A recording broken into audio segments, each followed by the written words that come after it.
প্রধানমন্ত্রী তারেক রহমান তিনি হাওর অঞ্চলের যে ক্ষতিগ্রস্ত কৃষকরা রয়েছেন তাদেরকে ৩ মাসের আর্থিক সুবিধা দেওয়ার প্রতিশ্রুতি দিয়েছেন। আমরা এখন চলে যেতে চাই সুনামগঞ্জে, সেখান থেকে আমাদের সাথে যুক্ত হচ্ছেন সহকর্মী মনোয়ার হোসেন।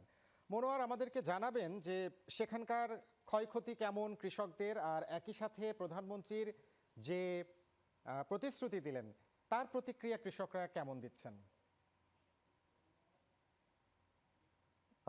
সুমন, আপনাকে ধন্যবাদ। আপনি জানেন যে বাংলাদেশ আবহাওয়া অধিদপ্তরের তথ্য অনুযায়ী গত কয়েকদিন থেকে সুনামগঞ্জে ভারী বৃষ্টিপাত হচ্ছে। তবে গতকাল সোমবার 10টার পর থেকে মধ্যরাত পর্যন্ত তেমন কোনো বৃষ্টিপাত হয়নি। আজকে ভোর থেকে আবার ভারী বৃষ্টিপাত শুরু হয়েছে। এতে সুনামগঞ্জের সকল নদ নদীর পানি বৃদ্ধি পেয়েছে।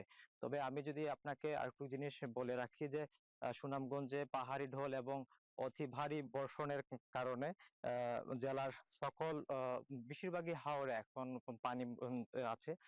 তো অনেকের ধান ইতিমধ্যে আপনার জলাবদ্ধতা হয়ে গেছে।